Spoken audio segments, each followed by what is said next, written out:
It's time for Saint Lucia Magazine, your monthly wrap-up.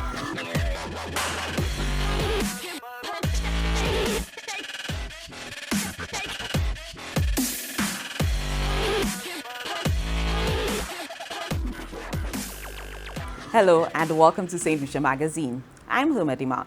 This program offers an in-depth look at governmental and public sector developments. Just in case you missed any new policies or incentives recently introduced by the Government of Saint Lucia, here's your chance to stay informed. This is Saint Lucia Magazine.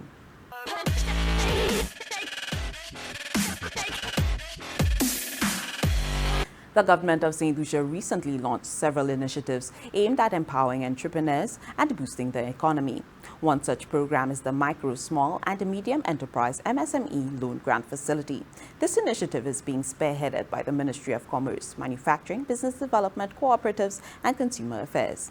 The MSME Loan Grant Facility is supported by the Caribbean Development Bank and the Saint Lucia Development Bank. Let's take in this feature from the launch of the MSME Loan Grant Facility. The MSME Loan Grant Facility was on March 16, 2023. The $10 million initiative is providing hope to entrepreneurs who dream of expanding their businesses. Shondell Alexander of Abby's Exotic Blends says the facility makes mechanization for her business possible. We do everything by hand. I slice my plantain by hand, I whisk my sea moss, boil my sea moss and whisk it to what I want it to be,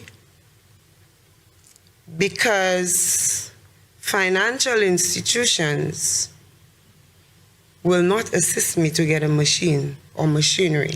So we are not mechanized. So imagine me with a hand mandolin slicing 1,000 pounds of plantain. Minister Hippolyte had the opportunity to see me in my kitchen, and she can tell you that it is hard work. But I will never give up.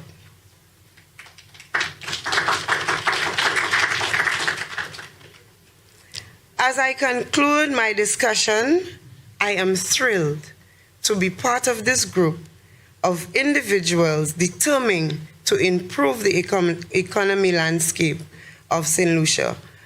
Let us remember that we work in solidarity and not in isolation.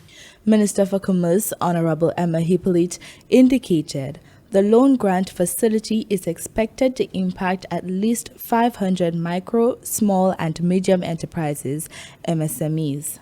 Today is a great day. Today is a joyous day. Let us give God thanks. Across the globe, micro, small, and medium enterprises have been disproportionately affected by COVID-19. Many small firms in particular have been adversely affected through reduced sales and difficulty accessing inputs. The various industrial sectors that account for a major component of GDP took a massive hit following global travel bans, flight suspensions, shipping delays, lockdown, and social distancing.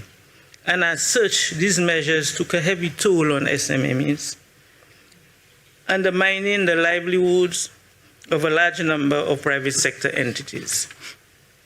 Even during normal times, MSMEs, especially those in the informal sector, operated with tight profit margins and has limited cash reserves to weather these economic shocks.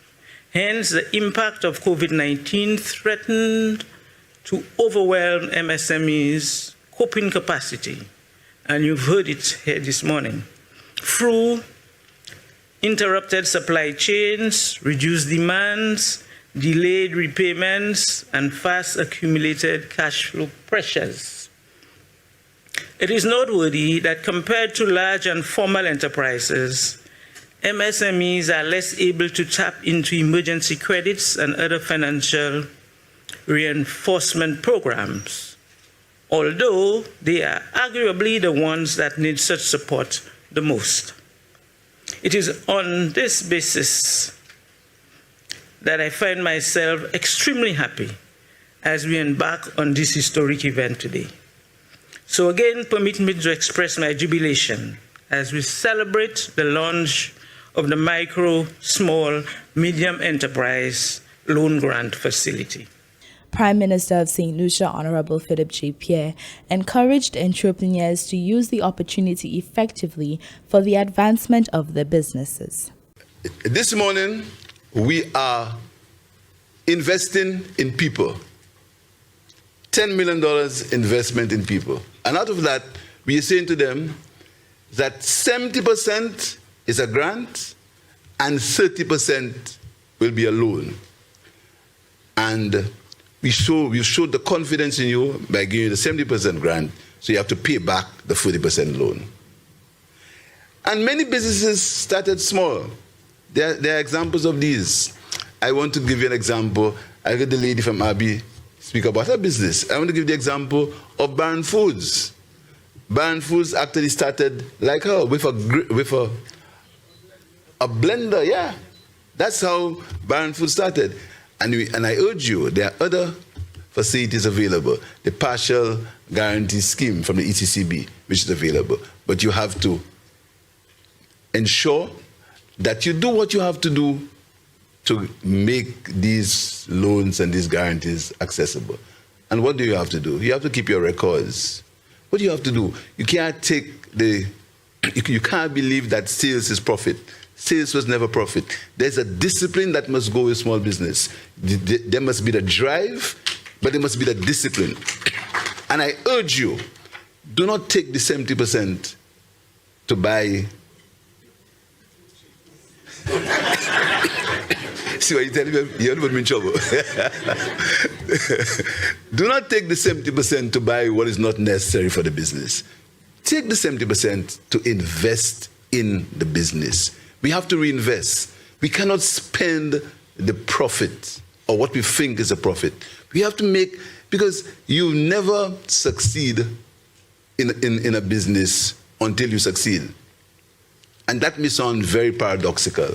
How do you know when you succeed? You know when you succeed when you do not owe anybody. You know when you succeed when you can reinvest. You know when you succeed when your cash flow is at a level where you can buy what you want for your business, and with the extra you can buy what you want for yourself. Michel Fassois of Michel's Moss Mixes thanked the government for the initiative. I got excited when I heard about the MSME loan grant facility. I said to myself, yes, finally, this is an opportunity for people like myself who are born creators. It gives us a second chance at bringing our creativity into this world. It gives us a chance to impact our communities in a positive way. It gives us a second chance where we can go where there is no path and leave a trail for others to follow. This loan grant facility gives entrepreneurs like me hope for the future, for a brighter future, I dare say. Therefore, it is with a heartfelt appreciation, I say thank you. Thank you to the Government of Saint Lucia, the Ministry of Commerce and SEDU, the Caribbean Development and banking partners, the Saint Lucia Development Bank for supporting this loan grant initiative, and all partner agencies who have made this initiative come to life. Thank you. The MSME loan grant facility is open to St. Lucian entrepreneurs between the ages of 31 to 60 years. Prospective businesses can receive a maximum loan grant of $10,000. Businesses in existence under 2 years can receive $20,000, and those in existence over 2 years can receive up to $25,000. Selected applicants will receive 70% grant and 30% loan. For St. Lucia Magazine, I am Nivalo Geist. You're watching St. Lucia Magazine on the National Television Network. Stay with us. Have you heard about the MSME loan grant facility? This is opened to people 31 to 60 years. Individuals looking to start a business can receive a maximum of $10,000. Businesses in existence for 2 or more years can receive a maximum of $20,000. Businesses in existence for over 2 years can receive a maximum of $25,000. The enterprise must be owned or majority controlled by Saint Lucia nationals. Priority sectors include manufacturing, agriculture, agritourism, and services including ICT, beauty and wellness, creative industries, and professional services. Non-profit businesses do not apply. For more information on the MSME loan grant facility, please contact the Ministry of Commerce. Welcome back. It's time for recap. This segment is your look back at governmental and public sector developments.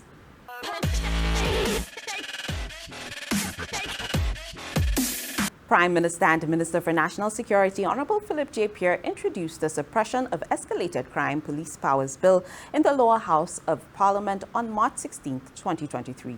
This provides the Royal Saint Lucia Police Force with expanded powers to respond to areas where crime has escalated. On March 16th, the lower house convened for a special sitting for the tabling of the Suppression of Escalated Crime Police Powers Act.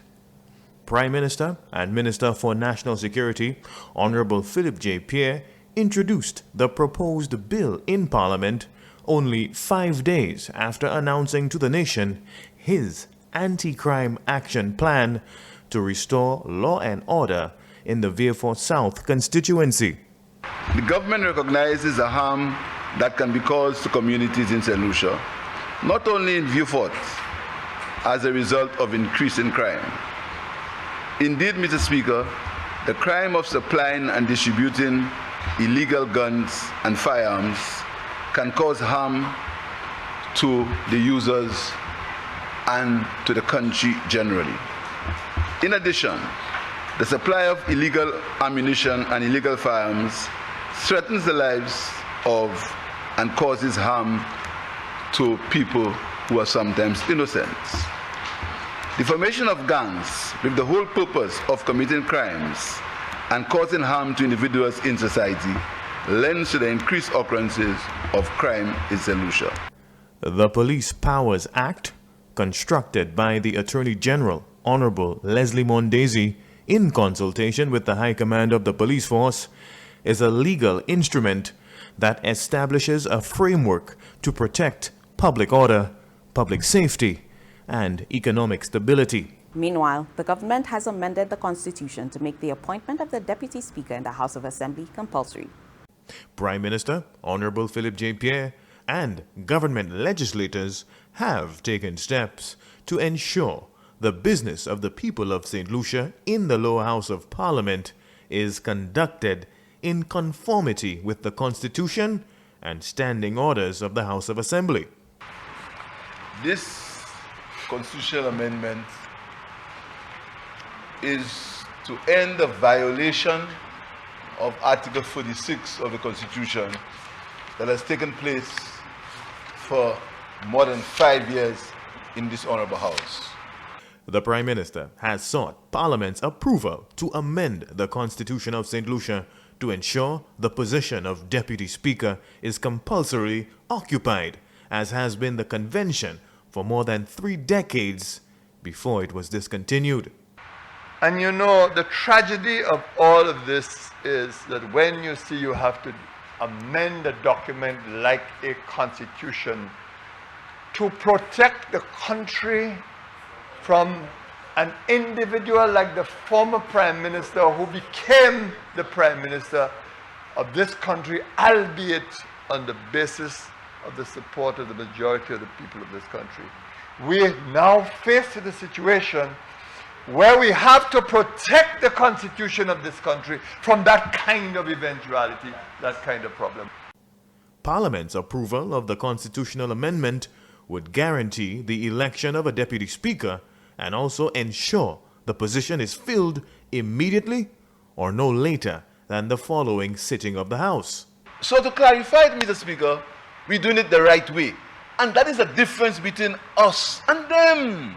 The Deputy Speaker may be elected either from among the members of the House who are not members of the Cabinet or Parliament secretaries, or from among persons who are not members of the House.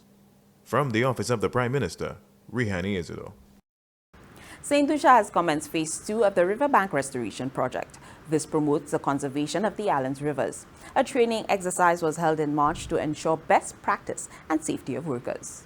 The Riverbank Restoration Project has entered a critical phase as workers involved in the rehabilitation of the ancillary, cul-de-sac and canneries riverbanks have received an orientation aimed at equipping them with the knowledge and skills necessary to ensure the project's success. Workers were educated on the different aspects of the restoration process, including protection measures, safety protocols, and the proper handling of snakes. Range Officer for the Millet Range, Shamin Donovan Augustine, says this comprehensive training ensures that the workers remain safe while undertaking this crucial work. One of the major issues we have, especially in the Anster area, is the snakes, the fedelus. So it was very important to educate the workers who would be on the project how to handle the fedelus. If a snake bite happens, what to do, how to prevent it totally. So this was one of the most important things, apart from the planting, that we had to do to educate them on how to deal with the fedelus, because we know it's present in the area. According to the National Project Coordinator of the ACP-MEA's 3 project, Lishan Monrose, the community of Ancillary has welcomed this project with open arms, recognizing the critical importance of protecting their natural resources and the need to improve their water system's current state. Former Prime Minister Honorable Dr. Kenny D. Anthony highlighted the importance of Saint Lucia's accession to the appellate jurisdiction of the Caribbean Court of Justice. Those of us who have engaged in this debate over the years, Mr. Speaker, often speak about accession in philosophical and ideological terms. We say, for example, that accession will complete our circle of independence.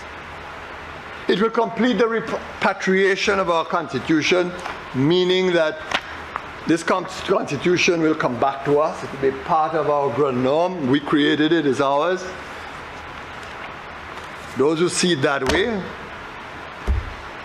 And then, of course, there are those who say that if we do this, it will affirm and express our identity as a people and civilization, and it is part of that unfolding process. I have come to accept, Mr. Speaker, that while these principles are sacred to some of us, sacrosanct to some of us, these principles mean little or nothing to the citizens of our region. They are not preoccupied with issues of completing the circle of our independence, or even though it matters so much.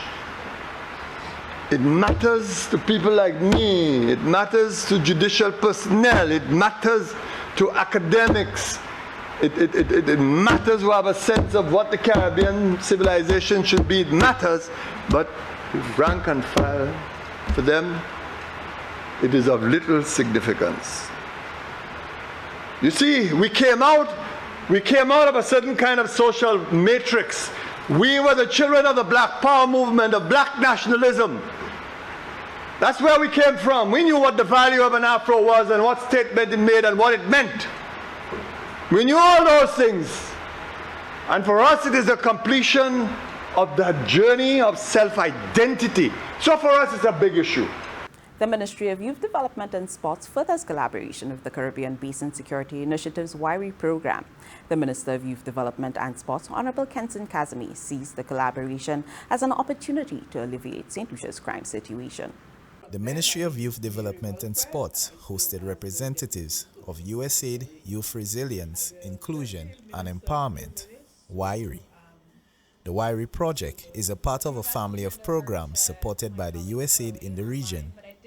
These programs form part of the USAID 2020 to 2025 Regional Development Cooperation Strategy and the priorities and objectives of the Caribbean Basin Security Initiative.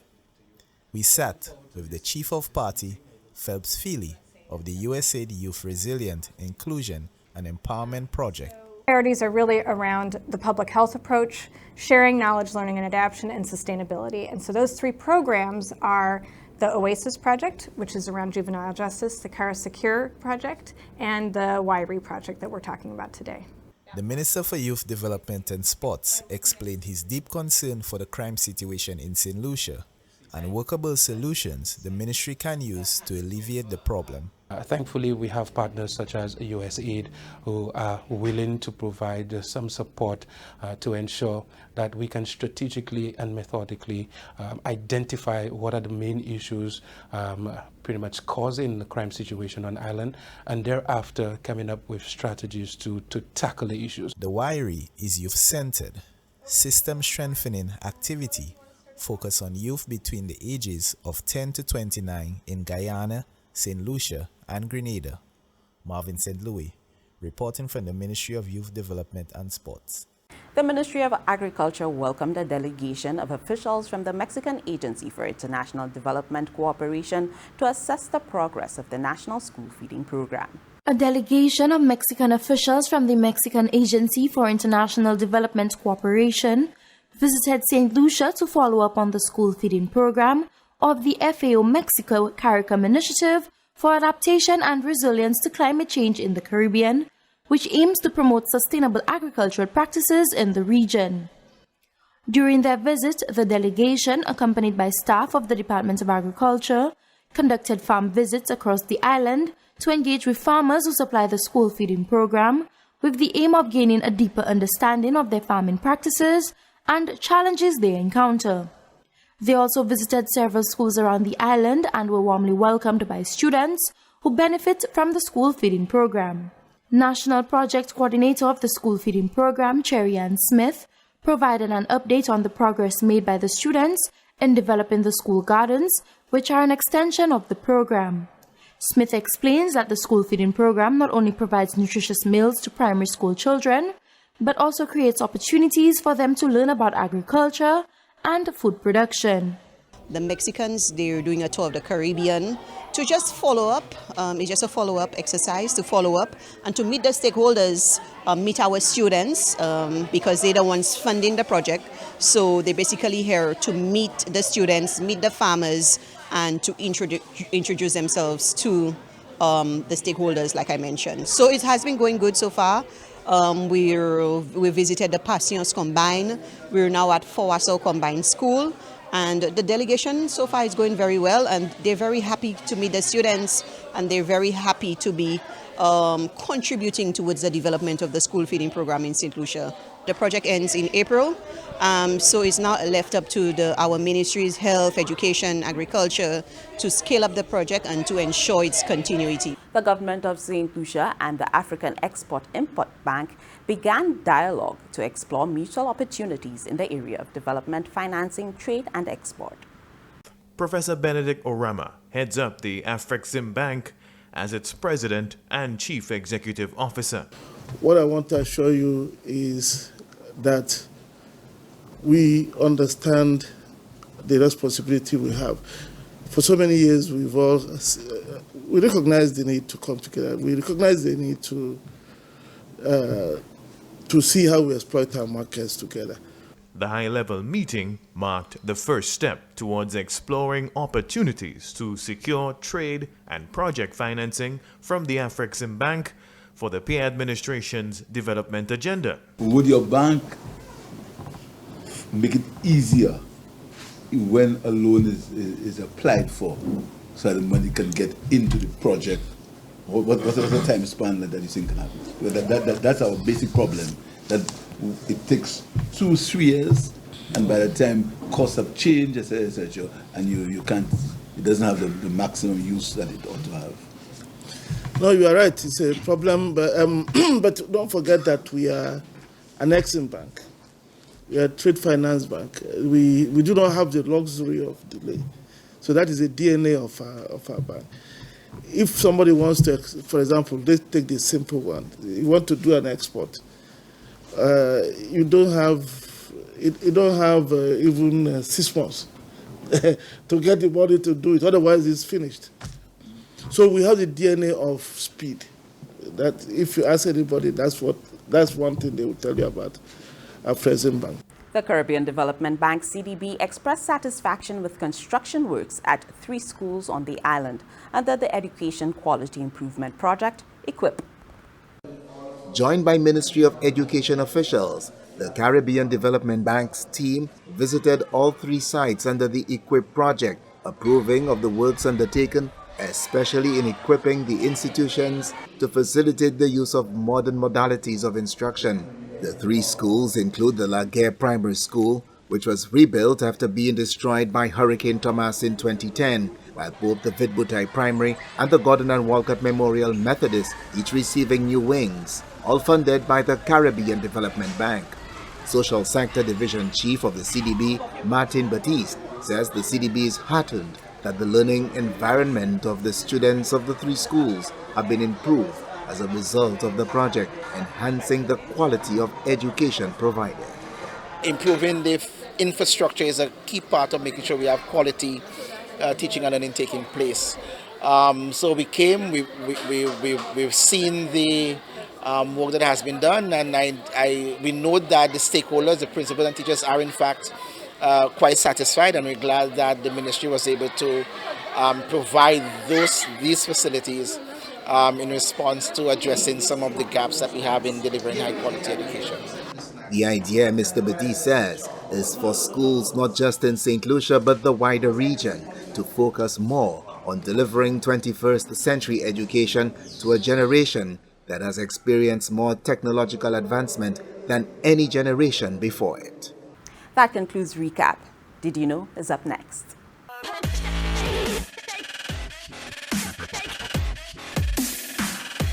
It's now time for Did You Know, where we inform you of policy incentives that work for you.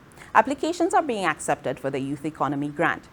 Here's what you need to know about the application process. Do you need immediate and urgent financial support for your personal project or business? The Youth Economy Agency is here for you. If you are between 18 and 35, you do not have any enforceable outstanding tax or social security obligations, and you are not delinquent in servicing outstanding debts, then you should fill out this application form. First, select one of the following. You have graduated from a small business development training program within the last year, or you have already received business and financial advice from the agency, or you have scheduled a business and financial advice session. Please let us know the date of your business and financial advice session. Before you proceed, tell us if you have any personal or business judgments and settle lawsuits, major disputes, or tax liens against you. You've completed page 1. Please move on to page 2. What are you seeking the grant funding for? If it's for a personal project for individual funding, please complete section 1. If you are seeking funding for your business, please complete section 2. If your business is not yet registered at the business registry, don't worry, we can assist you with that. Keep going, you are on your way to receiving your grant. What sector are you interested in? Read carefully and choose the sector in which your business or project falls. You're well on your way, just a little bit more information. How much money do you need? List and give details on what the grant money will be used for. Now, tell us how these funds will propel the success of your business. Do you have any other grants or loans? Tell us all about them here. Do you have any other sources of funds? Tell us here. How soon do you hope to use the grant fund? Don't give up. Please continue. You're now on section 5. Tell us all about your project or business. What are you hoping to achieve? How does this project fit into your long-term plans? What products or services do you provide or hope to provide? Is there demand for your product or services? Tell us what the demands are. To help us process your application, please share copies of your supporting documents. Remember, only the documents that have an asterisk next to them are mandatory. Now that you have filled out your form, you may want to review it to make sure that you have given us all the information we need. Now, write your name, place your signature, and put the date you filled out the form. Forget about the blue box at the bottom, that's for us. Congratulations, you've just completed your grant application form. Thank you for submitting. You'll be hearing from us soon. This is where we come to the end of Saint Lucia Magazine, your monthly recap. Huge thank you to all who contributed to the production of this program, the National Television Network, the GIS team, and communication officers in various ministries. And thank you for joining us. Be sure to join us next month for another episode of Saint Lucia Magazine on the National Television Network, Channel 122, and social media pages of the Government of Saint Lucia. Until next time, I'm Hermedy Mack. It's time for Saint Lucia Magazine, your monthly wrap-up.